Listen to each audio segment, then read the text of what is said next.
I'm Sierra, 32 years old, and I finally achieved my dream of buying my first home after years of saving every penny. Growing up, my parents always favored my brother Jackson, so purchasing this house represented my independence and self-worth. Little did I know my small two-bedroom bungalow would become the center of family drama when my parents' and brother's entire family showed up on my doorstep with luggage expecting to move in. I'll never forget my mother's shocked face as she screamed, "Where do we sleep?" Let me know in the comments where you're watching from and hit subscribe to hear how I finally stood up for myself after years of being taken advantage of by my family. Growing up in Lakeside, a middle-class suburban neighborhood in Michigan, I always felt like the supporting character in my own family story. My parents, Linda and Thomas Barrett, made no secret of their favoritism toward my brother Jackson. He was 4 years older, athletically gifted, and had our father's charismatic personality. I was the quiet, studious daughter who seemed to disappear in his shadow.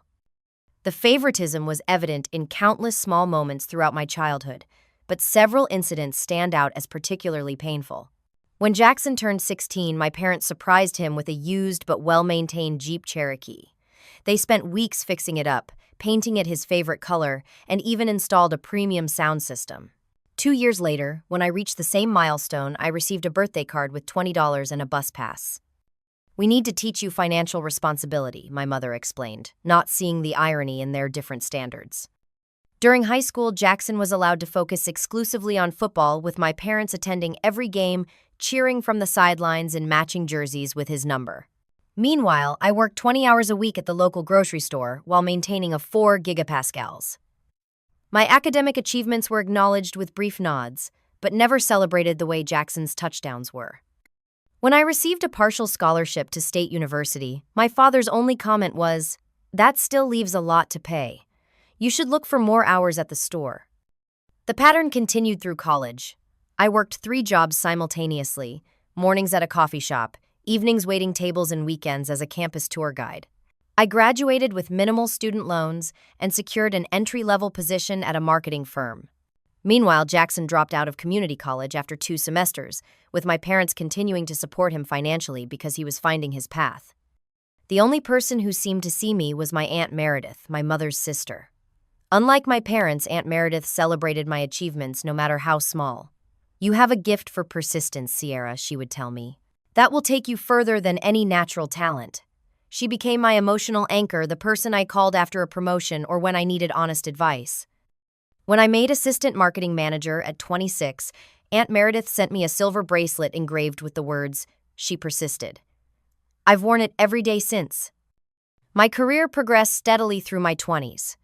I moved from the small local agency to a regional firm, then to a national company with an office in Detroit. By 30, I was a marketing executive with a team of 4 reporting to me. Each promotion came with salary increases that I carefully saved, watching my down payment fund grow incrementally. Throughout this time, Jackson's life took a different trajectory. He bounced between jobs, retail associate, restaurant server, warehouse worker, never staying anywhere longer than 6 months. "It's always a toxic work environment," he'd complain while our parents nodded sympathetically. At 27, he met Natalie, and they married after dating for just 3 months. My parents paid for the entire wedding. Within 4 years, Jackson and Natalie had 3 children, twin girls, Zoe and Lily, and a son, Connor.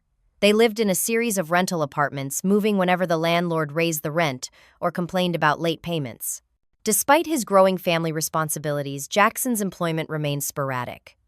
Natalie worked part-time as a nail technician, but her income wasn't sufficient to support a family of 5. Whenever they faced a financial crisis, which occurred with alarming regularity, I became the family's emergency fund. It started with small requests: $200 for an unexpected car repair, $300 for a past-due electric bill. But over time, the amounts increased and the emergencies became more frequent. My parents would call voices heavy with implication. "Jackson is really struggling this month. The twins need new winter coats, and Connor has outgrown all his shoes." I'd send money telling myself it was for my nieces and nephew, not for my irresponsible brother. Each time I promised myself it would be the last time. But family obligation ran deep, and saying no felt impossible under the weight of my parents' expectations. I became the family fixer, the reliable one who would step in when Jackson failed, which was increasingly often. By 32, I had been promoted to senior marketing director. The substantial raise that came with the position finally brought my house fund to the target I'd set years earlier. After more than a decade of saving, sacrificing vacations, driving an old car, and living in a tiny apartment, I was ready to become a homeowner. What I didn't realize was how my family would respond to this milestone, not with pride in my achievement, but with expectations about how my success should benefit them. Saving for a down payment had been a marathon, not a sprint. I lived frugally in a one-bedroom apartment in a less-than-ideal neighborhood for 7 years. My furniture was a collection of secondhand pieces. My clothes came from thrift stores or clearance racks, and my social life consisted mainly of free community events. I packed lunches, skipped expensive coffee, and tracked every dollar in a detailed spreadsheet. Beyond my full-time job, I took freelance marketing projects on weekends and taught a night class at the community college each semester. When I finally had enough saved for a 20% down payment plus emergency reserves, I contacted Amanda Reeves, a realtor recommended by a colleague. At our first meeting, I clearly outlined what I was looking for: a small, manageable home in a peaceful neighborhood within reasonable commuting distance to my office. I live alone and don't plan on having a large family, I explained. 2 bedrooms would be perfect, one for me and one for a home office. I want a place that feels cozy, not cavernous. Amanda understood immediately. A lot of first-time buyers feel pressured to purchase the biggest house they can qualify for, but that's often not the best financial decision, she said. Let's find something that fits your lifestyle, not just your pre-approval amount. We spent weekends touring properties across several neighborhoods. Some houses were too large, others needed extensive renovations, and many were simply outside my price range despite my substantial savings. The real estate market had become increasingly competitive, with properties receiving multiple offers within days of listing. Then Amanda called one Tuesday morning. There's a bungalow that just listed in Ridgewood Heights. It's a bit older, built in the 1970s, but it's been well maintained and updated. 2 bedrooms, 1.5 baths, just under 1,200 square feet. The backyard isn't huge, but there's a lovely covered patio and some mature maple trees that provide good shade. Want to see it today? We toured the house that evening. The moment I walked through the front door, I felt something I hadn't experienced at any other property: a sense of belonging. The living room had a bay window that flooded the space with natural light. The kitchen was small but efficiently designed, with newer appliances and solid countertops. The primary bedroom easily fit my queen-sized bed with space to spare, and the second bedroom was perfect for the home office I'd been dreaming about. The neighborhood sealed the deal. Ridgewood Heights was a quiet community of similar bungalows and craftsman-style homes. The streets were lined with mature trees, and neighbors waved from porches as Amanda and I walked the property perimeter. A woman about my age called out from across the street, introducing herself as Diane. We do a block party every summer, and holiday cookie exchange in December, she mentioned casually. It's a friendly place to live. I made an offer that night slightly above asking price, with a letter explaining why I loved the home. 2 anxious days later, Amanda called with the news my offer had been accepted. The mortgage approval process was less smooth. Despite my excellent credit score and substantial down payment, the underwriters seemed suspicious of a single woman purchasing a home alone. They requested additional documentation of my income history and savings patterns. After 3 weeks of providing increasingly detailed financial records, I was finally cleared to close. When I shared the news with my family during our monthly Sunday dinner at my parents' house, their reactions were not what I had anticipated. Instead of congratulations, I received concerned frowns. "A 2-bedroom in Ridgewood," my mother asked, forehead creased. "That's such a small space, Sierra. You should have consulted us before making such a big decision." "I've been talking about buying a home for years," I reminded her, "and this house is perfect for me." My father shook his head. "But what about family gatherings? Where will everyone sleep when we come to visit?" "It's not meant to be a family compound," I explained, trying to keep my tone light. "When you visit, you can stay in the guest bedroom. It's just the right size for me." Jackson, who had been quietly listening while feeding Connor, suddenly joined the conversation. "So when Natalie and I bring the kids over, where would we all sleep?" I stared at him, confused. "You live 30 minutes away. Why would you need to sleep over?" A look passed between Jackson and my parents that sent a chill down my spine. My mother patted my hand condescendingly. Honey, families should help each other. You know, Jackson and Natalie have been struggling with their rent increases. The implication hung in the air, unspoken but clear. They had assumed, without ever discussing it with me, that my new home would somehow solve my brother's housing problems. I didn't respond, choosing instead to change the subject. Later, Aunt Meredith pulled me aside. Be careful, she warned. Set your boundaries now, or you'll never have peace in your new home. I nodded but didn't fully appreciate her warning until much later. The closing process finalized smoothly, and I received my keys on a bright Tuesday morning. Amanda handed them to me outside the title company office, along with a small houseplant. Congratulations, homeowner, she said warmly. May this be the beginning of a wonderful new chapter. Moving day arrived the following weekend. A few colleagues helped transport my modest belongings, and by Sunday evening everything was inside my new home, though most items remained in boxes. That first night, I sat on my living room floor eating takeout Chinese food directly from the container, surveying the space that was entirely mine. Over the next few weeks, I transformed the house into my sanctuary. I painted the walls in soothing blues and greens, hung artwork I'd collected over the years, and splurged on a comfortable reading chair that fit perfectly in the corner of the living room. The second bedroom became a combined home office and creative space, with a desk, bookshelves, and a small daybed for the occasional overnight guest. For the first time in my adult life, I felt completely at peace. My home reflected my personality and needs, not anyone else's expectations. I established a morning routine of coffee on the back patio, listening to birds and planning my day. In the evenings, I worked in my garden or chatted with neighbors walking their dogs. This was the independence I had worked so hard to achieve, a space that was entirely mine, shaped by my choices alone. I didn't realize then how quickly others would try to claim that space for themselves. The first hint of trouble came about 2 months after I moved in. During our regular Sunday dinner at my parents' house, Jackson arrived late, his expression tense. After picking at his food silently, he finally shared the reason for his mood. We got an eviction notice yesterday, he announced as casually as if discussing the weather. The landlord sold the building to developers. They're converting everything to luxury condos. We have 60 days to find a new place. My mother gasped dramatically. That's terrible. What are you going to do? Jackson shrugged. Not sure yet. Everything in our price range gets snatched up immediately, and applications require perfect credit and income verification. Which is ridiculous, Natalie added, bouncing Connor on her knee. How are families supposed to find affordable housing in this market? An uncomfortable silence fell over the table. I continued eating, aware of eyes shifting toward me, but deliberately avoiding their gaze. Finally, my father cleared his throat. Sierra's new place is in a nice area, he said casually. Good schools nearby, too. I looked up to find everyone staring at me expectantly.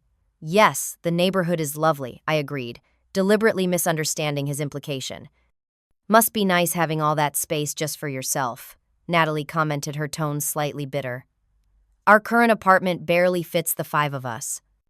It's not that big, I replied. Just 2 bedrooms. Perfect for 1 person. But surely you have room for family in an emergency, my mother interjected. That's what family does, we help each other through difficult times. I set down my fork. It's a very small house, Mom. 2 bedrooms. One is my bedroom, the other is my home office, where I do freelance work on weekends. You could put your desk in the living room, Jackson suggested, as if it were the most reasonable solution in the world, just temporarily until we find a new place.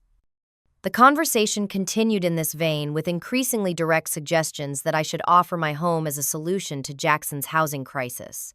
I deflected as best I could without outright refusing, but left dinner with a knot in my stomach. That night, I called Aunt Meredith.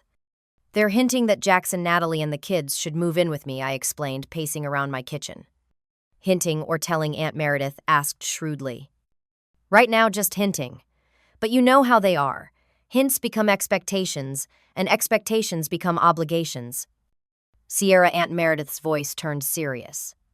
This is the moment to establish boundaries. If you don't want them living with you, and I'm guessing you don't, you need to be crystal clear about it now before hints turn into moving trucks. But how do I say no without sounding selfish? They'll make me feel terrible.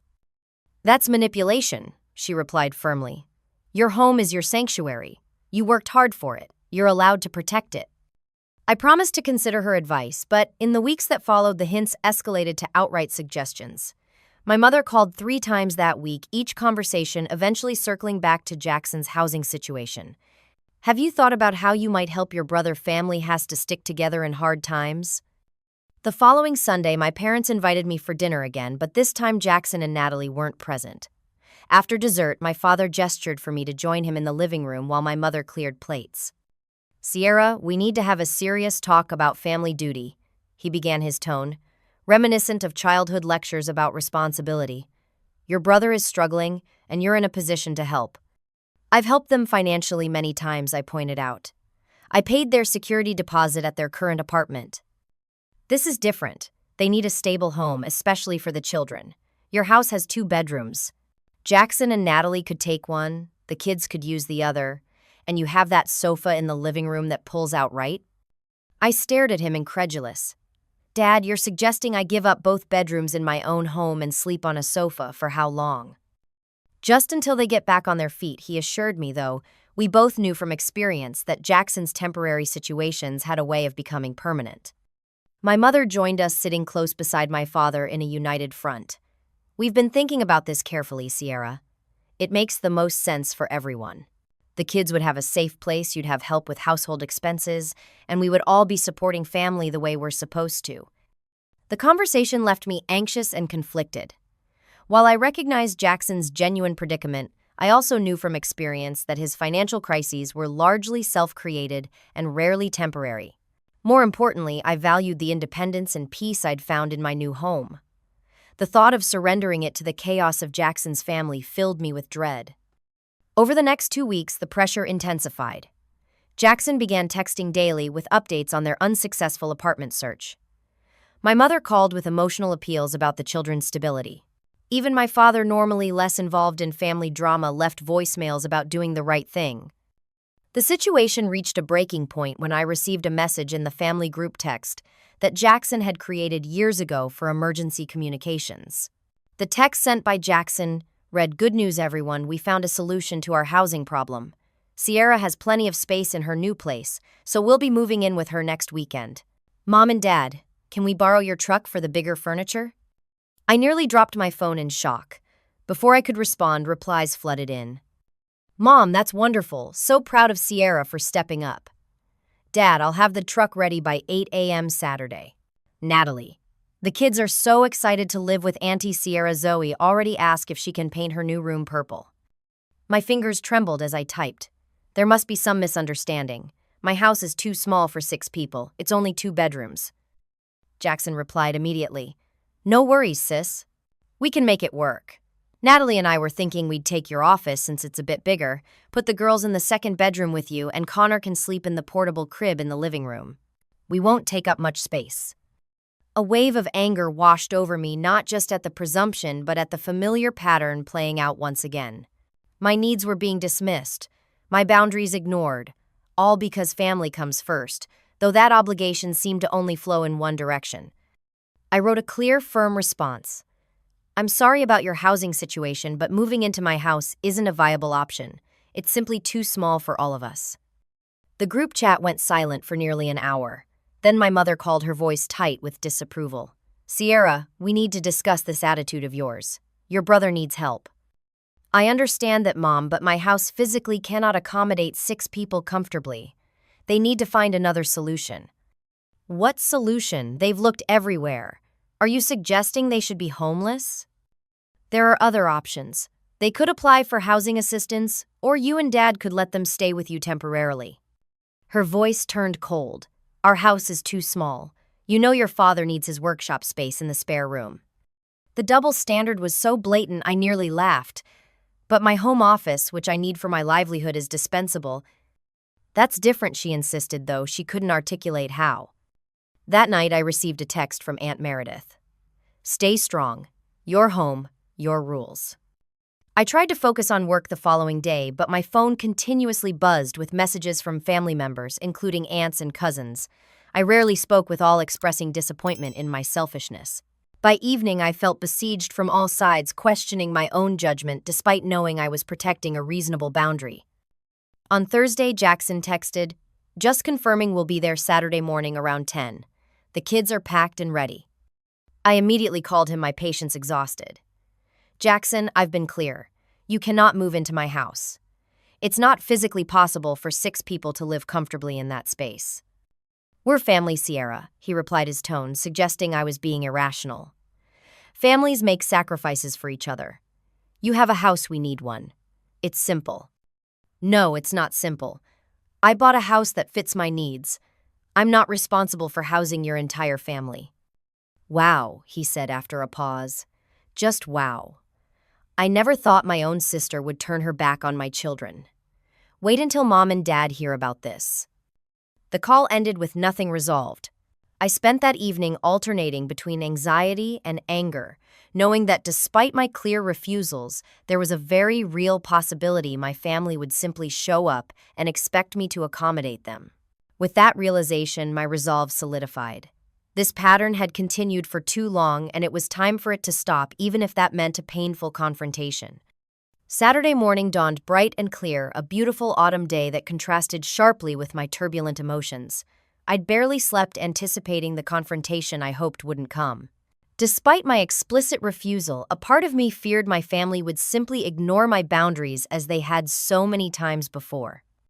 At 9:45, I was sitting in my living room with a cup of coffee, attempting to lose myself in a book, but reading the same paragraph repeatedly without comprehension. The sound of vehicles pulling into my driveway made my heart sink.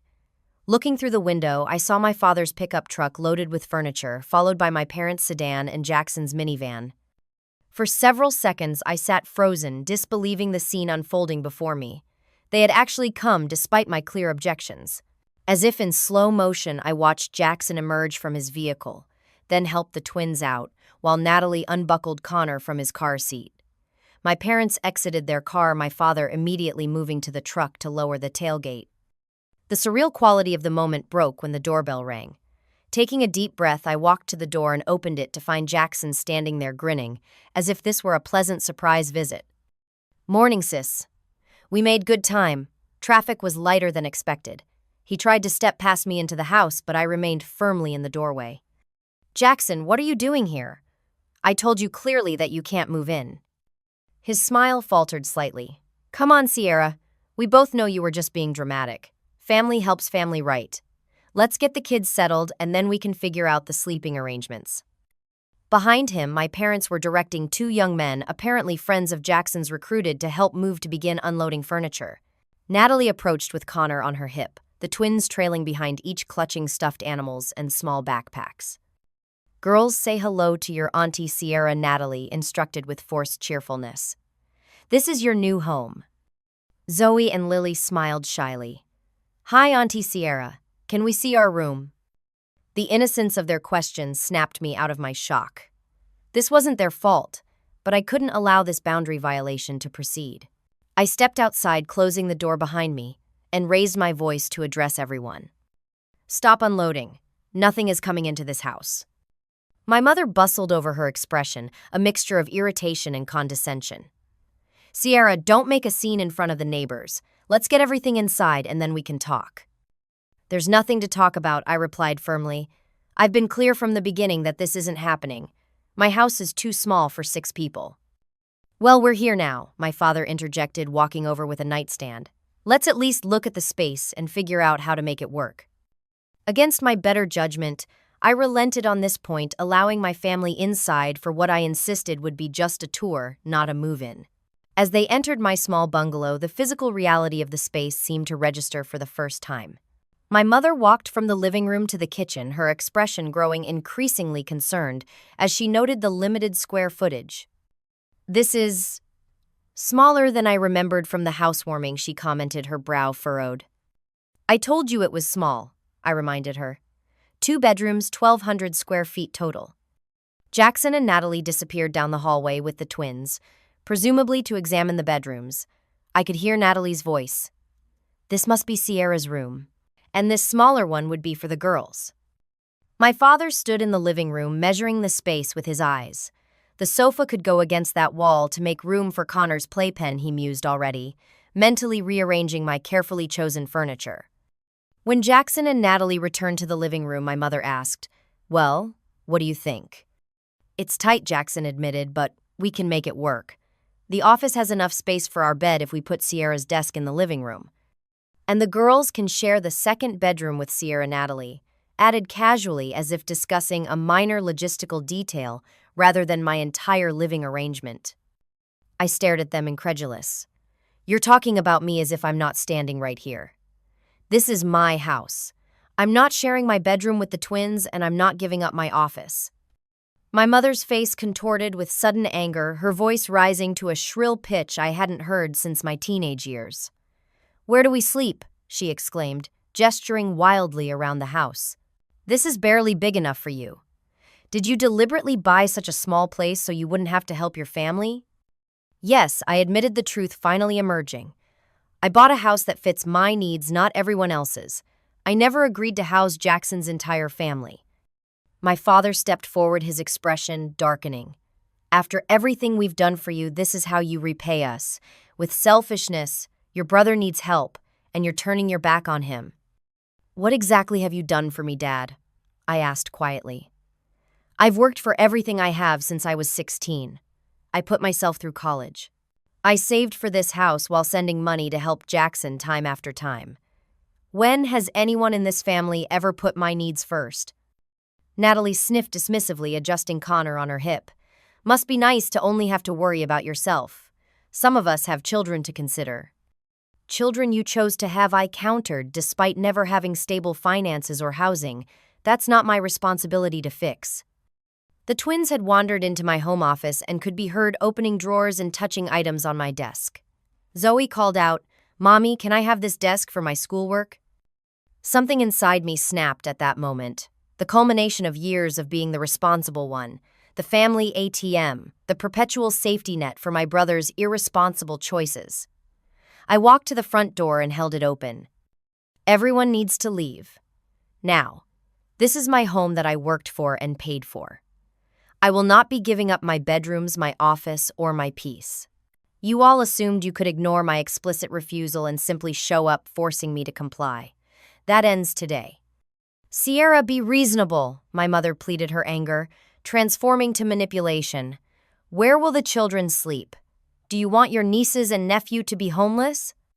"They won't be homeless. You have a 3-bedroom house with a finished basement. They can stay with you."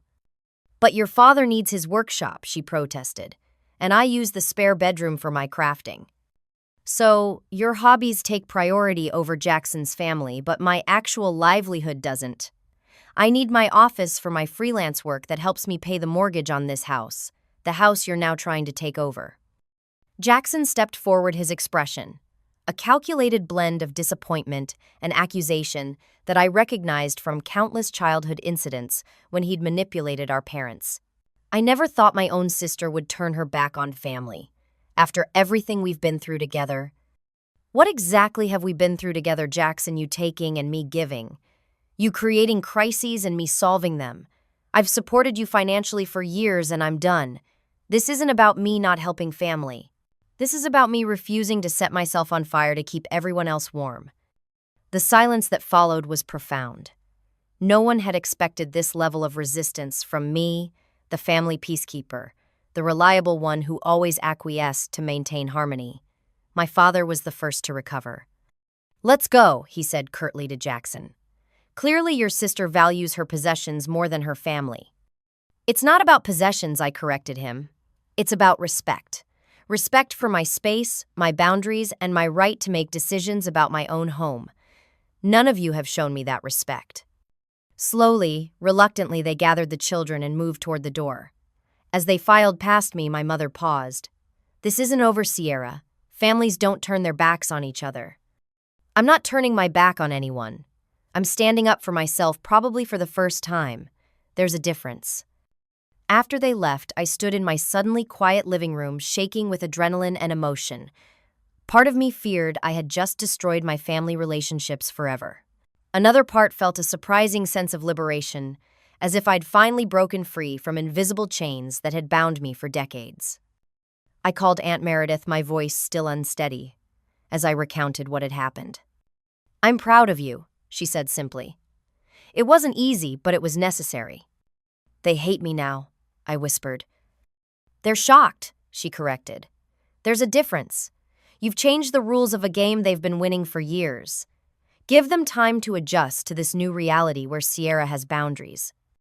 As I looked around my peaceful, quiet home, still mine, still reflecting my choices and priorities, I knew I'd made the right decision despite the pain it caused. For once, I had put myself first, and though the price seemed steep in that moment, it was one I was finally willing to pay. The immediate aftermath of that Saturday confrontation was silence, complete radio silence from my family that lasted exactly 48 hours. No calls, no texts, nothing. I spent Sunday alternating between relief at having maintained my boundaries and anxiety about the potential permanent damage to my family relationships. By Monday morning, I had almost convinced myself I had overreacted. Then the real campaign began. It started with a phone call from my Aunt Patricia, my father's sister, whom I spoke with perhaps twice a year at family gatherings.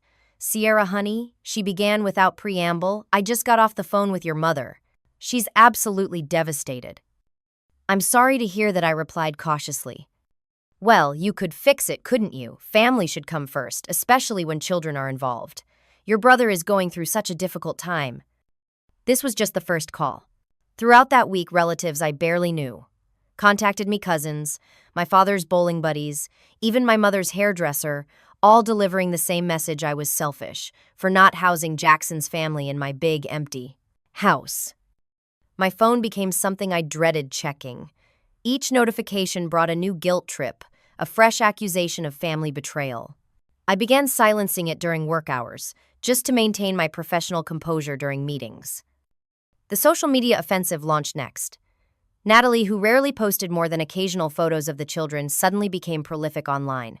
She shared images of the twins looking sad in my parents' basement, with captions like "temporary housing while we figure things out." Some family members have plenty of space but choose not to share. The heartbroken family first. She never mentioned me by name, but the implication was clear to anyone who knew our situation. Friends who were connected with both of us began sending concerned messages. "Everything okay with your family?" saw Natalie's posts. The public shaming strategy was working exactly as intended, pressuring me through community judgment. My parents contributed to the campaign in their own way. My mother told her church prayer group about her heartbroken daughter who needs guidance to remember family values. My father informed his colleagues that his grandchildren were practically homeless because some people become selfish when they achieve a little success. The pressure was relentless and began to affect my daily life. I found myself second-guessing my decision, wondering if I truly was the villain in this family drama. Sleep became elusive, as I replayed conversations in my mind, thinking of what I should have said differently. During this difficult period, Aunt Meredith remained my steadfast support. "They're trying to break you down," she observed during one of our evening calls. "This is a power struggle, and they're using every emotional weapon they have."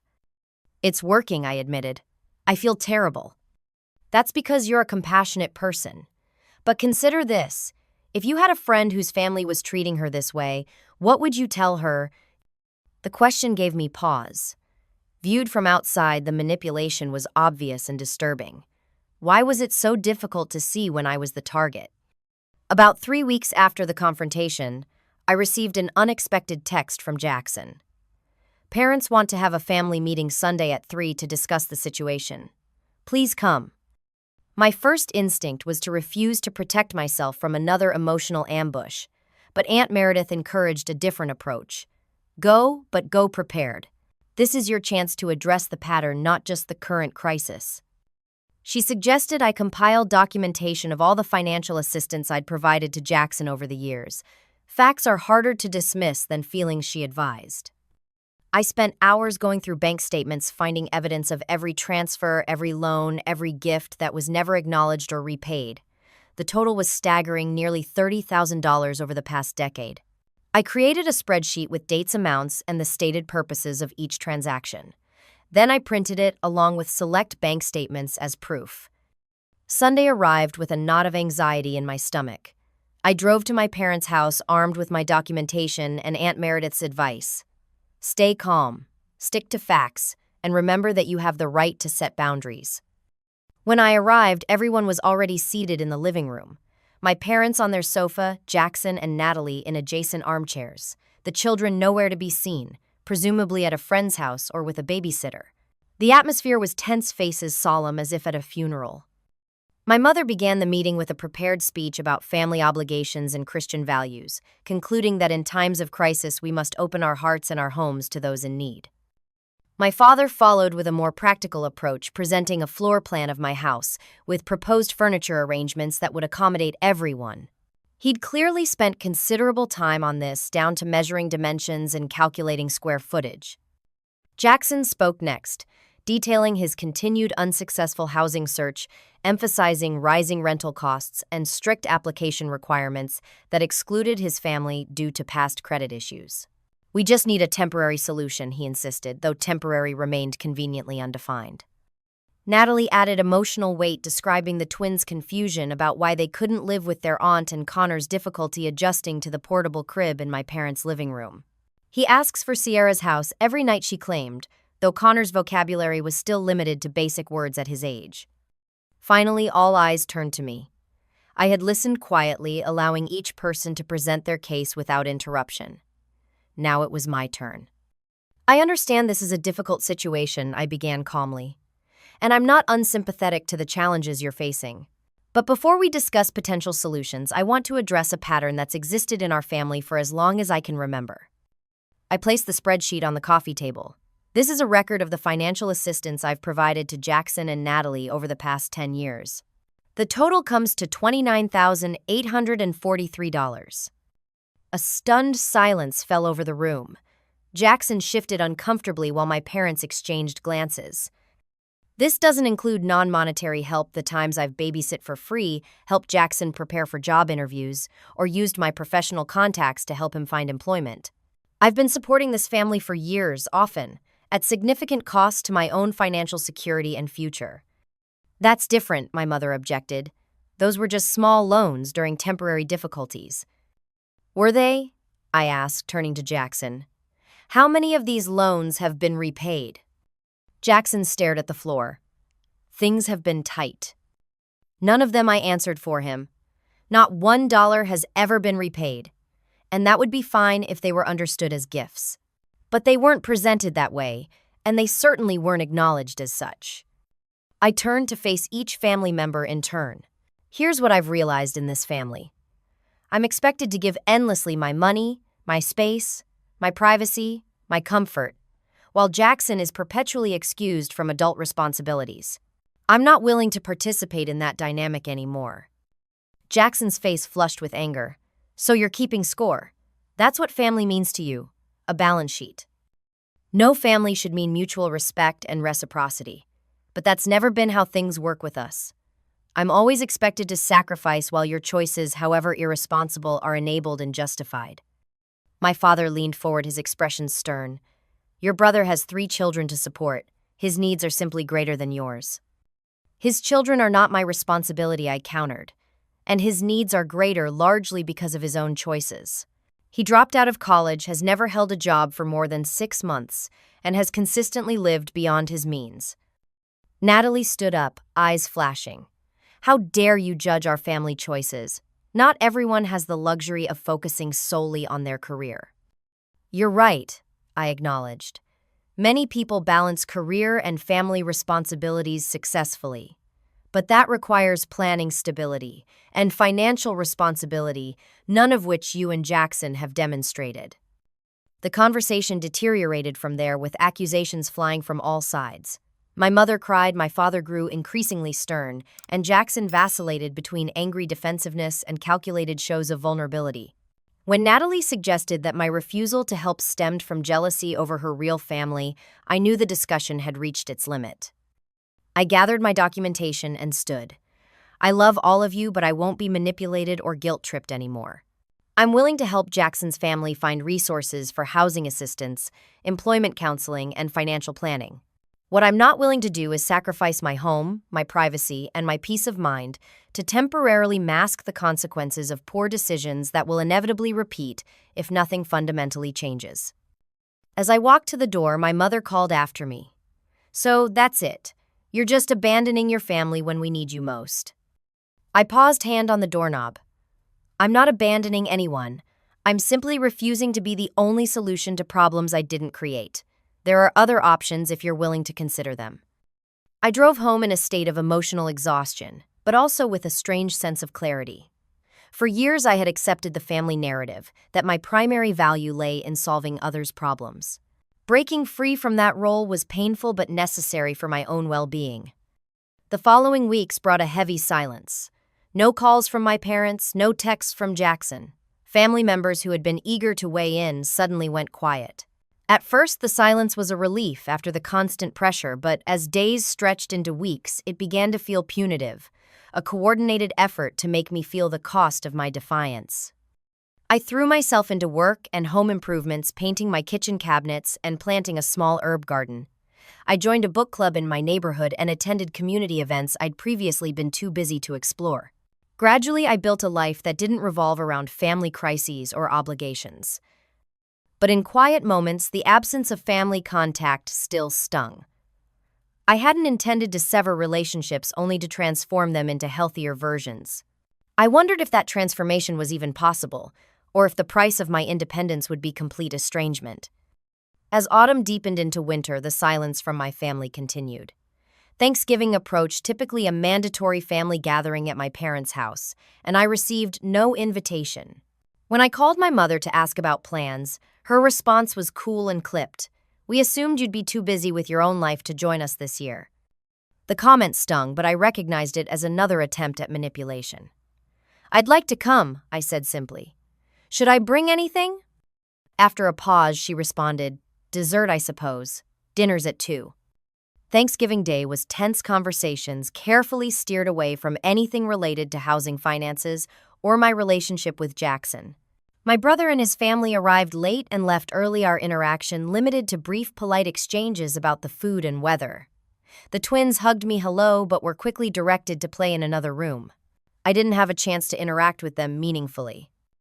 The holiday confirmed what I already suspected: my relationship with my family had fundamentally changed. The realization was painful but also liberating. If I couldn't have healthy family relationships on their terms, I would need to build a fulfilling life beyond those connections. I focused on making my home truly mine. I installed floating shelves in the living room displaying treasured books and travel souvenirs. I painted the second bedroom a soft sage green and bought an ergonomic chair for my desk. Each improvement reinforced that this space was my sanctuary, earned through hard work, designed for my comfort, protected by my newfound boundaries. With Aunt Meredith's encouragement, I began seeing Dr. Powell, a therapist specializing in family dynamics.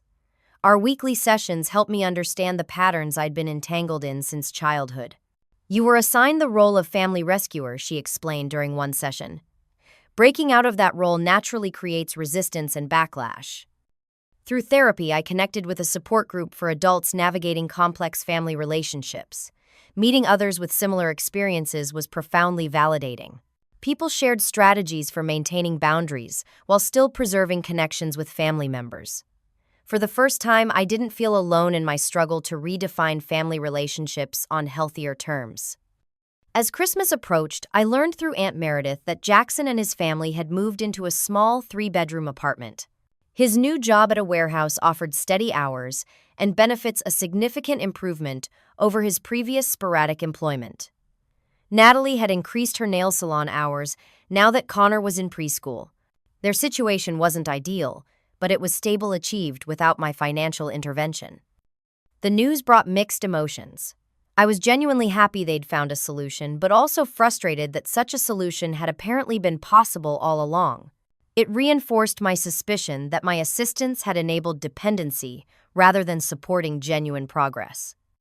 In mid-December, I received an unexpected text from Zoe, my 9-year-old niece. "Hi, Aunt Sierra. Mom let me use her phone. I miss you. Can I visit your house sometime?" The simple message brought tears to my eyes. Whatever conflicts existed between the adults, the children were innocent participants. I responded carefully. "I miss you too, Zoe. I'd love to see you and your siblings. Let's ask your mom about setting up a time." That text initiated a cautious reconnection. After consulting with Jackson and Natalie, we arranged for me to take the twins for an afternoon of holiday cookie baking. The visit was a success, free from the tension that characterized adult interactions focused simply on measuring flour, cutting shapes, and applying too much frosting. As I drove them home, Lily asked innocently, "Why don't we see you much anymore? Dad says you're mad at him." I chose my words carefully. I'm not mad at your dad. Sometimes grown-ups have disagreements about important things, and we need time to figure them out. But I will always be your aunt, who loves you very much. That afternoon opened a door to maintaining relationships with my nieces and nephews separate from the ongoing tension with their parents. I established a monthly aunt day where I would take the children for an outing or activity. These interactions remained focused on building genuine connections with them, never used as opportunities to discuss family conflicts or gather information. Winter transitioned to spring, and with the changing season came subtle shifts in family dynamics. My parents began calling occasionally, conversations still somewhat stilted, but no longer overtly hostile. We established a new routine of Sunday dinners twice monthly, rather than weekly, a more manageable frequency that helped preserve my independence while maintaining family connections. Jackson remained distant but civil when we encountered each other at family gatherings. Natalie was slower to thaw, still harboring resentment over what she perceived as my betrayal. But the open hostility had subsided, replaced by a cool politeness that, while not ideal, was at least sustainable. A significant breakthrough came in April when Jackson called to ask my professional advice about a marketing initiative at his workplace. The conversation was strictly business-focused, but the fact that he reached out at all represented progress. As we concluded the call, he added awkwardly, "Thanks for helping with the kids. They always come back from your place happy." "They're great kids," I replied sincerely. "I enjoy spending time with them." A pause followed then. "Look, Sierra, about what happened last year." "It's okay," I interjected, not ready for a potentially difficult conversation. "We don't need to rehash everything." "No, I need to say this," he insisted, his voice uncharacteristically serious. "I've been thinking about what you said about me, expecting you to always be my safety net. You weren't entirely wrong." The admission limited, as it was stunned me into silence. Jackson continued, "The apartment we found, it's not perfect, but it works for us. And figuring it out on our own. I don't know. It felt different than just having someone else solve the problem." "I'm glad things are working out," I said, meaning it. "Yeah, well. Anyway, thanks for the advice about the marketing thing." And with that, he ended the call. It wasn't a full acknowledgement or apology, but it was something, a small crack in the defensive wall he'd maintained for months. In that moment, I allowed myself to hope that perhaps our relationship could evolve into something healthier, something based on mutual respect rather than dependency and resentment. As the first anniversary of my home purchase approached, I reflected on the tumultuous year behind me. The house that had become the catalyst for family conflict had also been my sanctuary through the storm. Within these walls, I had discovered a strength I hadn't known. I possessed the courage to establish boundaries, the resilience to withstand disapproval, and the wisdom to distinguish between healthy and unhealthy relationships. The process of rebuilding family connections continued slowly, with occasional setbacks and difficult moments. But each small step, a civil conversation, a genuine laugh shared at a family dinner, a thoughtful text message, represented progress toward a new normal. It wasn't the instantly healed, picture-perfect family reunion I might have hoped for, but it was authentic and sustainable, built on honesty rather than obligation or manipulation. One evening in late spring, I sat on my back patio watching the sunset and enjoying the scent of the jasmine I'd planted along the fence. My phone buzzed with a text from my mother. "Your father and I would like to come visit next Sunday afternoon if that works for you." I smiled as I typed my response. "That would be nice. Looking forward to it." The visit wouldn't be perfect. Old patterns wouldn't disappear overnight. But it was a beginning, a step toward a family relationship, where my home could be a place of connection and joy rather than conflict and expectation. Where I could welcome family on my terms from a place of choice rather than obligation. Where boundaries were respected and my independent life celebrated rather than resented. That, I realized, was perhaps the most valuable aspect of my hard-earned home, not just the physical structure, but the foundation it provided for building a healthier, more authentic life, both within and beyond its walls. 1 year after the dramatic confrontation on my doorstep, I found myself arranging flowers in a vase for a small gathering at my home, a housewarming anniversary celebration with friends, neighbors, and yes, family. The journey to this moment had been neither simple nor straightforward, but standing in my kitchen, listening to voices and laughter from the backyard, I felt a sense of peace that once seemed impossible. My bungalow had transformed over the year, not just through physical improvements like the new kitchen backsplash and built-in bookshelves, but in its emotional significance. What began as a symbol of conflict had evolved into a testament to growth and healing. Each room reflected not just my personal taste, but my journey toward authentic independence. The changes in my family relationships were even more significant than the changes to my home. While we hadn't achieved perfect harmony, we had established something perhaps more valuable: mutual respect. My parents now called before visiting, a simple courtesy that acknowledged my space as truly mine. Our conversations had gradually shifted from obligation-laden discussions of family duty to more genuine exchanges about our lives and interests. Jackson and his family had maintained their apartment for the entire year, the longest period of housing stability they'd achieved in their marriage. His warehouse position had led to a promotion to shift supervisor, providing increased income and benefits. Natalie had enrolled in a cosmetology certification program, expanding her skills beyond nail care to full salon services. Most remarkably, these improvements had occurred without my financial intervention. The crisis that had seemed insurmountable without my sacrifice had ultimately forced them toward greater self-sufficiency. Jackson had mentioned during a recent family dinner, somewhat grudgingly, "It's actually kind of nice knowing we figured it out ourselves." My relationship with my nieces and nephew had deepened through our monthly aunt days. Freed from the tension of adult conflicts, these outings had become treasured traditions. Last month, I had taken Zoe for her first photography lesson after she showed interest in my camera. Lily and I had planted a butterfly garden in a corner of my backyard. Even Connor, now old enough for independent activities, enjoyed helping me build and paint birdhouses for the maple tree. The journey toward healthier family dynamics hadn't been without setbacks. Holiday gatherings still occasionally triggered old patterns with subtle digs about my tiny house or pointed references to family sacrifice. My mother sometimes slipped into passive-aggressive comments when discussions didn't go her way. My father still occasionally sided with Jackson in family disagreements, regardless of the actual merits. But the difference now was in my response. Where once I would have absorbed these comments, internalized them as evidence of my selfishness, I now recognize them as attempts to reinstate old power dynamics. With therapy's help, I had developed strategies to address these moments directly but compassionately, refusing to be drawn back into unhealthy patterns. "When you make comments about my house being too small," I had told my mother during one tense moment, "it feels like you're still upset about my boundary from last year. Can we discuss that directly instead?"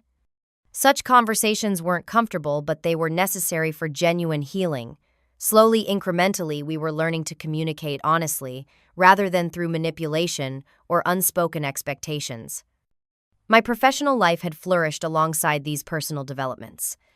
The freelance work I did from my home office had expanded to include several regular clients, supplementing my marketing director salary and accelerating my financial goals. I had recently begun mentoring junior colleagues, finding unexpected fulfillment in helping others navigate career challenges. As I carried the flower arrangement to the patio table, I spotted Aunt Meredith chatting with my neighbor Diane. They had met at my birthday gathering months earlier and formed an immediate friendship, often meeting for coffee independent of me. Seeing them together symbolized how my separate worlds were gradually, naturally integrating. My mother approached as I adjusted the tablecloth. "Everything looks lovely, Sierra," she said, her tone genuine. "You've really made this place special." "Thank you," I replied, simply accepting the compliment without feeling compelled to justify or explain my choices. I was thinking, she continued somewhat hesitantly, about what happened last year. "I didn't handle it well." I looked up, surprised by this unexpected acknowledgement. "Your father and I.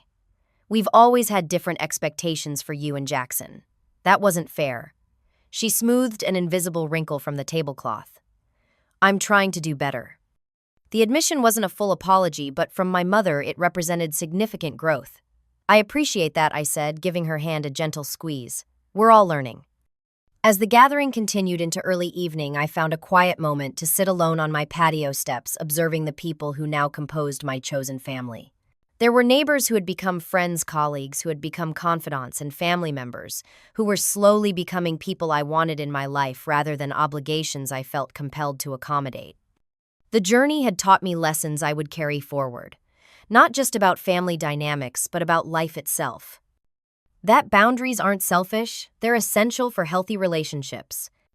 That helping others sometimes means allowing them to face their own challenges rather than swooping in with solutions. That patterns established over decades take time and persistence to change, but change is possible with continued effort. That worthwhile relationships can survive honest conflict, emerging stronger and more authentic afterward. Most importantly, I had learned that my value wasn't determined by my utility to others, by how much I gave, sacrificed, or accommodated. My inherent worth existed independent of what I could provide a truth. I was still working to fully internalize after years of contrary messaging. As twilight settled over my small backyard, Jackson approached and sat beside me on the steps.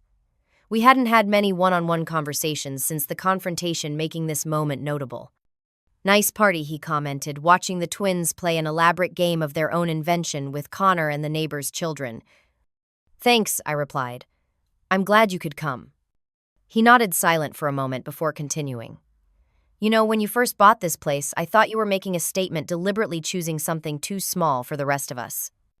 It wasn't about excluding anyone, I explained. It was about creating space that was truly mine, maybe for the first time. I get that now. He took a sip of his drink. Took me a while, but I get it. The simple acknowledgement felt like a gift, recognition of my perspective that once seemed impossible to achieve. We sat in companionable silence, watching the gathering unfold before us. The kids love coming here, he said eventually. They talk about Aunt Sierra's house like it's some magical kingdom. I smiled. They're welcome anytime with advance notice. He laughed at the gentle boundary reminder. Fair enough. As Jackson rejoined the main group, I remained on the steps, savoring this moment of quiet satisfaction. The path forward wasn't perfectly clear or conflict-free, but it was authentically mine, shaped by choices made from strength rather than fear, from self-respect rather than obligation.